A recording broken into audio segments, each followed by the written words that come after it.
All right, what a game this one was, Kyle. The Boston Bruins come into Ball Arena. Yes, it was a home game for the Colorado Avalanche, and they win this thing in overtime. Super entertaining game that we're going to talk about, as well as this new Nylander contract. Does that have any impact whatsoever on an impending Mikko Rantanen contract? All that and then some on a new episode of Locked On Avalanche coming at you. You're Locked On Avalanche, your daily podcast on the Colorado Avalanche. Part of the Locked On Podcast Network, your team every day.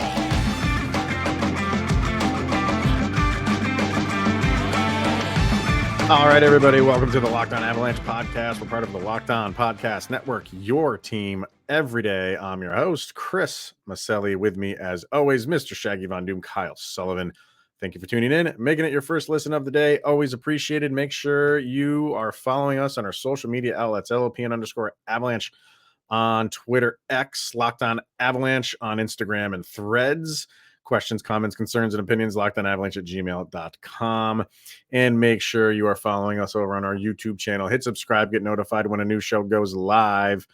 And last but not least, subscribe to our subtext. Link to that is in the show notes below. When you do, you become one of our very special insiders. Chat with Kyle and I one-on-one, and we read and share your opinions about the Colorado Avalanche on this very show. All right, man. Yeah, so we said in the beginning, we'll get to that new Willie Nylander contract because in Avs Nation, it's like it goes hand in hand for some reason right now with Mikko Rantanen. I'm not completely sold on that. I don't know where you stand. We'll get to that in a little bit. Going to start off, obviously, with the here and the now and what just happened a few moments ago as we're recording this. The Avs and Bruins play a pretty epic game. That's entertaining hockey, Kyle, right there. And it goes into overtime, a good back and forth in overtime. Avs have to kill a penalty, which usually, for some reason, 4-on-3s in overtime just always spell doom. 4-on-3s in regulation, and maybe I'm totally wrong on this. 4-on-3s in regulation just seem to you can kill them at the normal rate that a penalty gets killed, but in overtime, maybe guys are tired at that point in the game. They always seem to end the game. Avs pull through, goes to a shootout where one goal was scored, and that was by Valeri Nichushkin, and game over. Avs get the extra point. Great, fun hockey game to watch. Yeah, it's not always a bad thing to spell doom, but no. Hey, coming off the heels of that Florida game, this is what you want to see. Every point that we brought up in yesterday's episode was apparently the Avalanche listened to the show in the locker room. That's great. Thank you guys. In the locker room, yeah. I love everything you do. Hi. No, but it was a good game out of Georgiev. It was a good game out of the defense. The forwards looked good. I mean, you were losing Miles Wood, but you got the call-ups. They looked good. Every top to bottom, this team looked good. It's the big bad Bruins and the 9,000 fans they brought with them. The Avalanche, crazy. Yeah, was we'll get to that environment, but all right. This was a really, really good top to bottom game for the Avs, and we talked about that Dallas Stars game as like a classic that we're going to be pointing to all year. This was a good old-fashioned hockey game. This was no extras, nothing that you can really complain about that ruined the game. Wire to wire, this was a 60-minute performance. Yeah, I mean, these teams don't really have history in that you're going to get scrums and stuff after a puck is frozen, anything like that. And that's good. So then the focus just is on the play, right? It's just on what's going on the ice. And what was on the ice was just entertaining hockey. A lot of back and forth, a lot of both teams kind of tilting the ice in their direction, and then the other team would get it back. Colorado gets up, Boston comes back. Boston was up in the beginning, Colorado. It's just that back and forth game where you never really knew. I never had a moment where I was like, Colorado's got this in the bag. And then especially in overtime, that when it goes to overtime, the way that this game was going down was it's literally going to be, if it's ended in overtime, just, I don't want to say luck, but just, one team had an advantage that the other team just could not overcome. And I thought it was going to happen, Kyle, on the Boston power play in overtime. And Cale Makar was out there for a while, and he collected the puck, and it was smart, but it's kind of questionable at the same time because he carried the puck all the way into the Avalanche zone, which that in that regard, you're like, that's smart because you're killing time. And he had no intention of doing a scoring chance because he was just dead tired. But he carried the puck almost into the corner and just pressed his body up against it and just killed time. The problem with that is when Boston regained possession, which they were eventually going to do, he's got to get off the ice. And now Boston has numbers because he's got to make a change.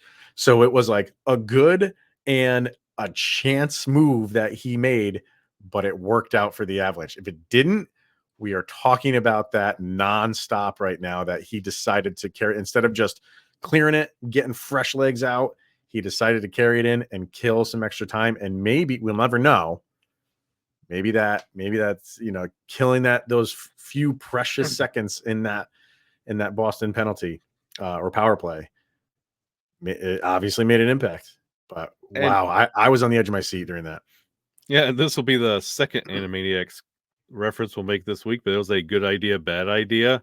Yeah. That whole situation, like you saw it and Cale, what a brilliant hockey IQ move that is. And you look up at the clock, you're like, there's no way he's going to sit on this for 30 seconds. Yeah. But, and honestly, you talked about the back and forth nature of the game. It's one of those for Avalanche fans. If you want your top line dominance, you got a goal from Mikko Rantanen. If you want Sam Malinsky scoring a goal, congratulations, Sam Malinsky fans. You got it.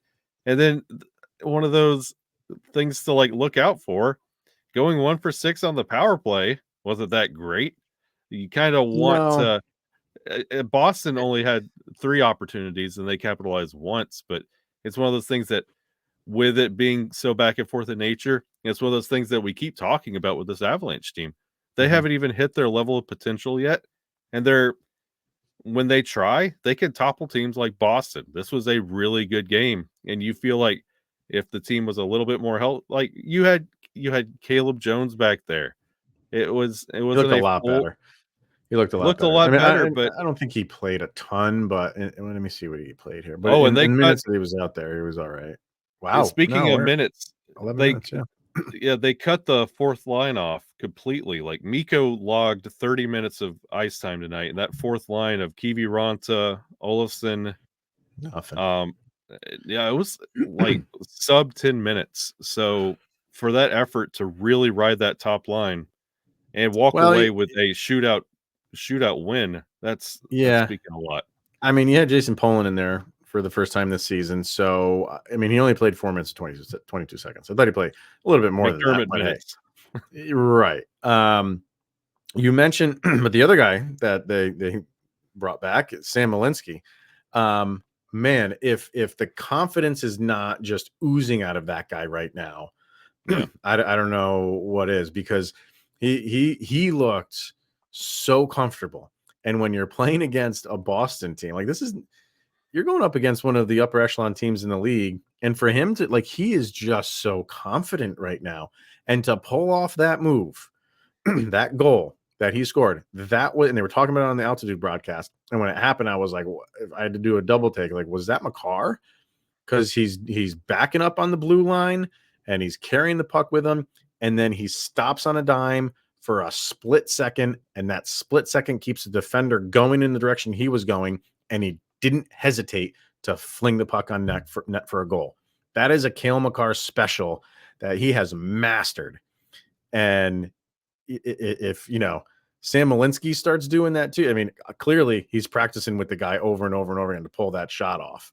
Because some guys won't pull the trigger on it. They'll do it. And because you only have a sliver, you have an inch, because that defender keeps going after you stop. And everything has to be in sync. Everything has to be in rhythm for you to pull that off. And he did it, and it found the net. What a fantastic goal by him. And he was playing well before that goal even happened.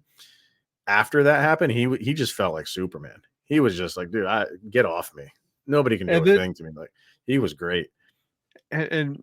Doc Brown, let's get in the DeLorean and go back to the future here. Before the season even started, there was that push for Sam Malinsky to make that opening Sure night was. Yeah. roster.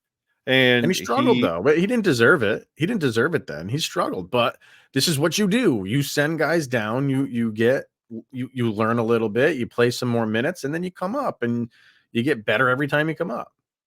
And this is what you want to see. We talk about there are no prospects. The well's running dry when it comes to next man up. The Sam Malinsky can, restore your faith in, hey, the Eagles are still there. Things they're still refining down there. And Sam Malinsky, his game right now is stellar. It's gonna be one of those that it's gonna be the Alex Newhook effect. When they sent him down, got some refinement, he came back up. It's going to be hard to say, hey, yeah, you go back to Loveland now, Sam. Yeah, I mean, this year, I think, it's going to happen up and down. Like, he's earning it. He is really earning it. So next year, he's an everydayer. Yeah. He is yeah. He is. This year, it's, I just don't know like where the room is for him, but he's making it difficult. That's what he should be doing, is making it difficult for Jared Bednar to have that meeting with him. Like, we got to send you back down. So he's doing his job. He's doing great. More to talk about with this game. Obviously, Nathan MacKinnon keeps his that streak alive. That home scoring streak to start a season has now reached 22. Talk about that. And then Devon Toews was incredible in this game. And it's one of those things that doesn't really show up on the stat sheet. So we're going to talk about all of that coming up next.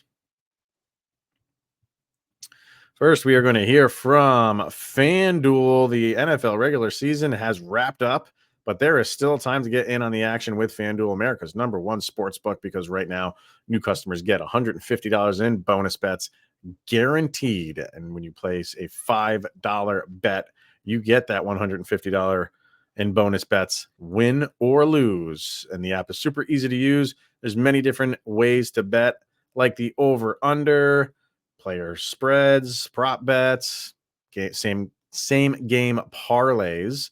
And you can make a parlay in the Parlay Hub, the best way to find popular parlays. So visit fanduel.com/lockedon and make your first bet with all the ways to win on FanDuel, it's a surefire hat trick. Love it. Because that's FanDuel, the official partner of the NFL. Nathan MacKinnon keeps that home point streak alive to start a season. That's reached 22 games.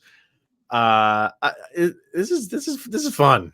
It's fun. At this point, it's like, okay, Gretzky's got the record for 40, which was every single home game for that season, because there's only 80 games in the year that he did that. So he scored every single home game. Ridiculous. We're not expecting Nathan MacKinnon to do that, but it's reached the point where it's like, hey, let's just have fun with this and just keep seeing how long it can go. And God, I wish how he could have kept the point streak going, because then you have these two things going in tandem. But whatever, you have the home point streak, and it was just the one assist on that first goal. I think it was the power play goal that they had. But hey, it continues. So this is just, at this point, it's just a fun thing to keep track of at this point. And I'm glad Nathan MacKinnon prolonged it to this point, because I don't know about you, but I'm feeling 22. Hey, do not. And Nathan, no, this is something to cheer on. Like, it's nice to compare, like, Nathan MacKinnon. You always look at that Gretzky mark and just how incredible Gretzky's career was, and you could kind of see Nathan MacKinnon like flirting with it. It's going to be very hard to achieve, but it's also something really fun to cheer for. And it's one of those little mid-season storylines that keep things fresh, and it's something you could cheer for even though things are up and down, as long as he tallies that. Like when we were cheering for LOC doing the shorthanded goals. That was a fun little point in the season. Now this is Nathan MacKinnon's. It's a Grand Theft Auto side quest. Is exactly what it is. So on the defensive end, Devon Toews, I thought, played one of the best defensive games, not only that I've ever seen him play, that I've seen anybody play in a very, very long time. How we were just talking about how Sam Malinsky just had all this confidence. Not that Devon Toews needs confidence, like he's already got that, but just for a game, he had the confidence of like, you're not getting by me. You're not getting anything by me. I know exactly what you're gonna do. How many times was he just doing the stick flick and just poking the puck away? And either he would collect it or somebody else would collect it or just interrupt the play, because there was a lot of back and forth in this game. And I want to say there was a lot of like, open ice, like 3-on-1s or 2-on-1s. But there were moments where like you could see an offensive chance developing and he would shut it down over and over and over again. He was by far the best defender on the ice, and it was not even close. And that was the best defensive performance easily of the year. And I'm trying to think of the last time I've seen a defensive performance like that. And it's been a long time. He was great. He was great. And it goes. Before the season started, we were talking about who could be the captain until Gabe Landeskog comes back, and Toews' name was mentioned for moments like this, where he just takes control of the game, like his comments after the Florida game, Right. where you can't be the best team 82 games. Well, he made it his personal statement to be the best on the ice, and you almost saw his eyes glaze over, and he goes back to those less talented New York Islanders teams, constantly playing those Bruins teams. He knew what to do. He did the homework. He was there. He knew how to survive. And he was just, I mean, absolutely. And you mentioned it. This is something that doesn't show up on the stat sheet. We're going to be talking about everybody else but Toews. But what he did prevented this game from ending up like a Florida or just getting out of hand. He was absolutely stellar. Well, back up even before the Florida comments, the comments on, guys think they're playing well or not comments. All right, that's fair enough. Put your money where your mouth is. He's doing that. He's absolutely doing that. You're muted. No, Toews, he went out there and led by example. It's one of those that it's one thing to say it, but you back it up.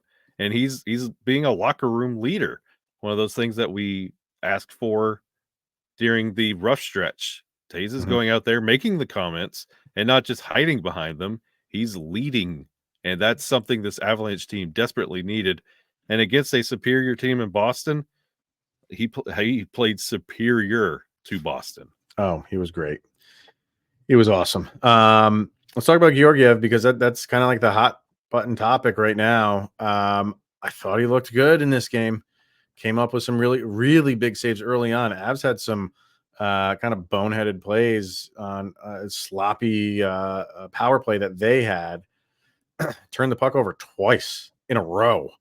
And then, he had to make shorthanded saves, and he did. So that was early on. That was good. And over the course of the game, you just never – some of the goals by Boston, there was one where and I'm not making excuses for him, but there was one where he was blocked, or he was shielded on the first Marchand goal. And then the second Marchand goal is just like he's hockey stopping, and it kind of just goes off of his leg. So I didn't think like they were these seeing eye goals that he's been letting in recently. They would be difficult for any goalie to stop. So, I mean, a vast improvement over the past couple games for Georgiev, which has been his season, right? It's been, you don't know what you're getting. When it's good, it's good. When it's bad, it's bad. But I thought for this game, he was up for the task. And he ended the night on an 885, but I'm starting to believe, really?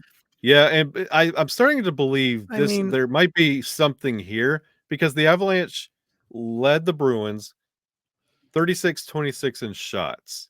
And I feel like the Avalanche are limiting the shots of their opponent to such a way that if you score anything on Georgiev, you're going to put that save percentage in the toilet. Yeah.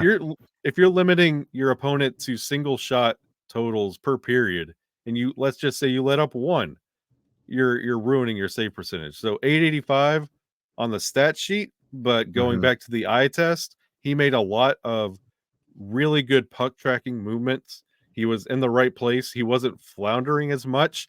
Yes, he broke his stick in anger, I mean, we've all been Yeah. there, right? Come on. Sure. But I mean, that's understandable. I like to see him get frustrated because guess what? As Avalanche fans, after the Florida game, we were all there. So he feels Yeah. it too, and he worked his way out of it. Yeah, I thought he was fine. Thought he was fine. So you just want to build on that. Like we Yep. can't keep doing this back and forth thing with him. So let's see his next start, what that happens. For kind of just going through some stats here for the Avs. You had Ryan Johansson with an assist on the night. Logan O'Connor exists. with what's up? I said he exists. Yeah. Logan O'Connor exists. That goal by him was it was a little bit of a clumsy play on Boston's end, kind of two guys not colliding, but just too close to each other. But that's why you just don't give up on plays. Mhm. And Logan O'Connor was there. He got lucky because where he was is where the puck scooted out, and he was already behind the defenders when he got that puck, and he just had to make a couple moves on Swayman and put in a goal. It just seems like whenever that guy scores a goal, it's because he made it happen in working for it and not giving up on plays, and that was true for that one. Great goal for him. Yeah, blue collar goals, LOC specials. That's what you want to see. Yeah, Nathan MacKinnon, an assist. Mikko Rantanen with 1 goal. And on the defensive end, Makar with an assist. And Malinsky with that goal as well. So, and yeah, you said 1 for 6 on the power play. I know one of the power plays was like 20 seconds long. So that is what it is. And I was watching like that last one that they had like towards the end. I was like, man, if you can just get this one and be 2 for 6 against like the top 3 team penalty killing team in the league, I'll be okay with that. 2 for 6, and one of them was 20 seconds. Okay. But 1 for 6 just looks horrible. Like when you kind of just look at that in print. But I thought they had really good opportunities on their power play. They had the rebound chances that they had were vast. And it was just one of those things where like they were not in the right place at the right time to try to bury a rebound. Boston was there to clear it. And there were so many moments where, man, if they just had a stick on the ice right there, you're burying a puck home. So they had opportunities on the power plays. 1 for 6 looks ugly, but I thought they did they gave different looks bringing in the puck into the zone. Because I think that's all scouting. It's like, Boston knows what they're going to do.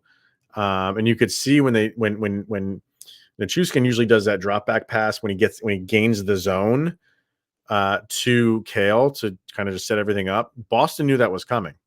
So Val would kind of carry the puck in a little bit more. It's just that chess game that goes on throughout the game. So 1 for 6, bad. How it looked, opportunities, okay. I'll take Getting better. Getting better. So, yeah, overall, solid win, fun game. And 2 points go the way of the Avalanche. So that was we good. play this team again in 10 days. That's right. In Boston, of course. So we'll see how that one goes. Maybe we'll have as many Avalanche fans at that game. Let's load up. Let's go. Boston fans travel, man. Yeah, this happened last year. It happened last year. Like Boston fans they're like Pittsburgh Steelers fans. They're everywhere. When you have an original 6 team, usually they're everywhere. So it is what it is. All right. Last thing we're going to get to, well, 2 things. We obviously have our sound check to get to. We'll get to that in a minute. But we want to talk about this new Nylander contract that was just signed in Toronto because people are kind of attaching Mikko Rantanen to this and his new contract, which is due in a couple of years. So we'll give our thoughts on that coming up next. First, we got the Game Time app. Excuse me.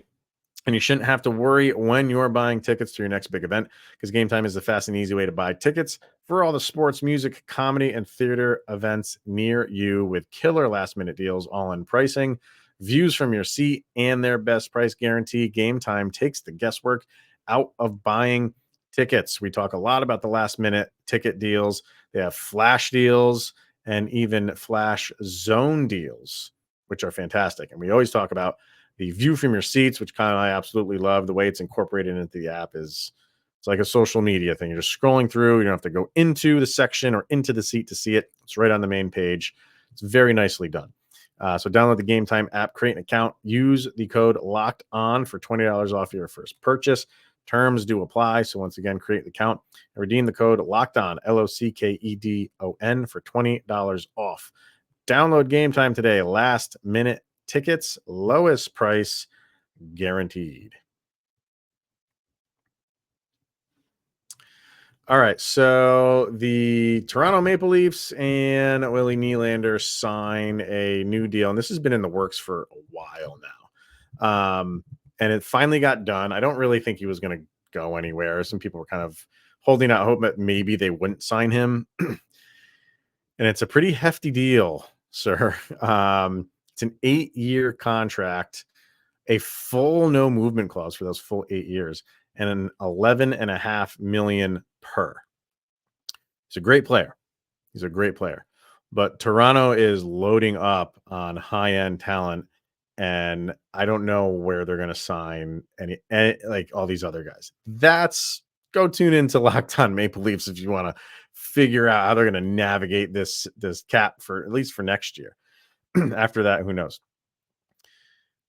But we've done this before, Kyle, where a deal is signed by another team and another player, and we kind of bring it back to the Avalanche and say, like, okay, well, how does that affect somebody on the Avs that's due for a contract? This goes right in line with Mikko Rantanen and the Avs, because he's got another year left after this year. And he's making $9.25 million, which was the most before Nathan MacKinnon's contract kicked in. He's going to get an increase. We know that. And some people are kind of like worried now because of this Nylander deal, if, that's going to be the asking price or more for Mikko Rantanen. I don't know where you sit on this, but I'm not there for a couple of reasons. One is the Avalanche have kind of built like this model of how they want to sign guys and have guys buy into their system, and they will pay you money. They're not going to slight you in money. They will pay you a good value, and at the same time offer you opportunities to win championships. And I think that's where Mikko Rantanen stands with the Avalanche. I know he's going to be unrestricted, so there's going to be a team that could offer him a boatload of money that the Avalanche can't match. But first of all, I don't think it gets that, because after this year, they can extend him. They can deal when he has 1 year left on his contract, is when you can extend a guy with your current team, like they just did with Devon Toews, like they did with Nathan MacKinnon before this deal kicked in. So I feel like they're going to try like heck to make that happen, because they do not want Mikko Rantanen getting to the market, because then you might have a team that offers him just an ungodly amount of money, that has a lot of money on the books. But I don't think Mikko Rantanen is built that way either. I don't think he wants to go chase. He's going to get money. Do I think he's going to get more than Nathan MacKinnon? No, I don't. So fine. If Nylander is the barometer, an 11.5, and the Avs say like, okay, like we'll match that, I don't think Mikko Rantanen says no to that. And you're only giving him 2.25 more per year to get him to that number. It's not impossible to do that. You're muted again. I feel like I like that you mentioned the Toronto Maple Leafs are loading. No, they've loaded. That's it. They are. Yeah. That's all they can afford. The end. Yeah. They can't put a team together now. Honestly, the Mikko at 11.5, I don't think that's unreasonable. No, and he's worth it. Hey, Avalanche fans, here I am again, the bearer of bad news. We don't know what's going to happen with that Landeskog contract. It's another one, right? And the cap, it's going up, and it's going up more than we anticipated. So by the time, you have 2 years of it going up. It's going up next year, and it's going to go up the year after that.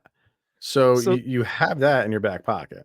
it's not that bad. And guess what? You could turn around to Mikko and say, hey, you know everybody here. You know what you know what's expected of you. And guess what? We're a little bit lenient on you. You don't have to do as much. If you go anywhere else, you're going to be the guy because we're going to pay you to be the guy. Do you want to work like the guy? Mm-hmm. Like, no, I think he's comfortable.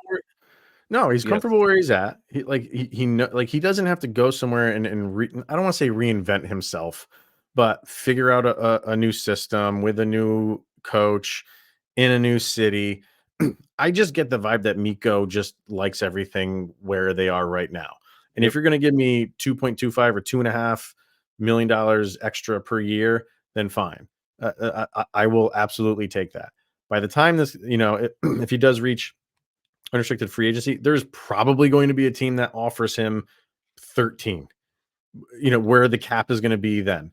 And this is a Devon Toews thing. This is Toews. Like, like Toews, we're talking about Nylander setting the market. What about Devon Toews setting the market for players who don't need to take more money to stay with a team that he knows is good for him and he knows can win? What about that market? Why don't we talk about that market as much? Well, because guys go after money. I get it. But maybe this is like for the Avalanche culture that fits right in with what they do. And I think, when it comes time to sign guys, Devon Toews will be there for the next 7-8 years and be like, hey, remember what I did? Let's keep this thing together. So you get a little bit of a bump, and Toews did. What do you go from 4.2, I think, to I think I got it right here. I think it was at 4.2, 4.1 to 7.25. So that's a sizable increase. Mikko, you're going to get your money, but number one, you're not going to get more than Nathan MacKinnon. So, and I joked earlier a couple months ago, like just make MacKinnon, Mikko, and Kale all 12.6. I don't think that'll happen. But the funny thing here, man, is like, yeah, you mentioned Toronto. That's what, 4 guys that they have making over 10 million. And on the Avs, Nathan MacKinnon's the only one that's making over 10 million. That's how you build a team. It's crazy. It's crazy. And I understand everybody's fear because Mikko Rantanen held out the last time. I know what everybody's worried about. I mean, I was sitting in the middle of an Auburn football game playing Mississippi State, and I got that breaking news across my phone and cheered. I remember I was in that moment with everyone. But this is a different team now. This is a different system, different understanding. And guess what? Mikko's had much more success during this time, and he knows you can't find that everywhere. Just ask anybody who has left the Avalanche. Ask Darcy Kemper, who won the cup with this team. Ask any former Av, and they will tell you, I would take the money. I would take less money to go back to that Avalanche system because it works. Yeah. Yep. I just quickly want to go over what's coming off of the books. The year he would be an unrestricted free agent. Ryan Johansson's $4 million is off the books. Logan O'Connor, just over $1 million. And Alexander Georgiev is actually off the book. His 3.4. So he's an unrestricted then. So you have those 3. Those are your biggest ones. Because they don't have a ton of guys signed for 25-26 when he is an unrestricted free agent, oddly enough. But they have, a couple contracts. The Johansson one is $4 million off, which I can't imagine they would re-sign him if he even makes it that long. And Georgiev's what did I say? 3.85. No, that's Byram. 3.4. So, and then with the cap going up, obviously, so they'll have the money to do this. If Toronto can afford 4 guys over 10 million, I mean, it's poor business, but if they can afford it, the Avalanche can't afford another one. And I know Cale Makar is, a few years after that. So maybe not a few years. Let's see. Yeah, he is. Yeah, he's 27, 28. So you got, I'm not even thinking about Makar right now. I don't know. I'm not worried about it. I'm not concerned about it at all. So you have money coming off the books. I think it just is all kind of lining up for it to be fine. They'll be okay. So I don't anticipate this being an issue for the Avs. That's where I stand. Nope. All right. Last thing to do is our sound check, and Kyle and I pick one song each that best describes the most recent game. Put them up on a playlist over on Spotify, which you can search and follow this playlist. Just look for LOA Soundcheck Volume number 3. What do you got for this one, Avs and Bruins?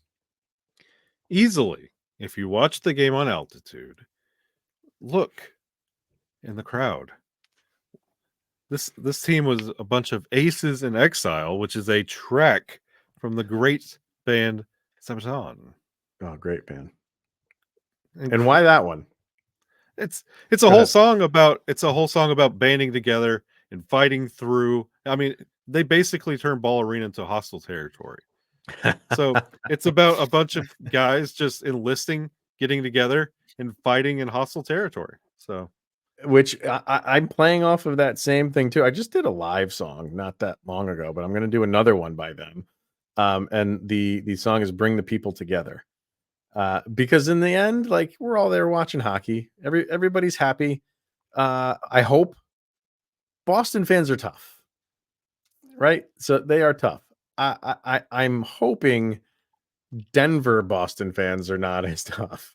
And when they were in that arena, everybody was just enjoying the moment and enjoying the game because it was a great one.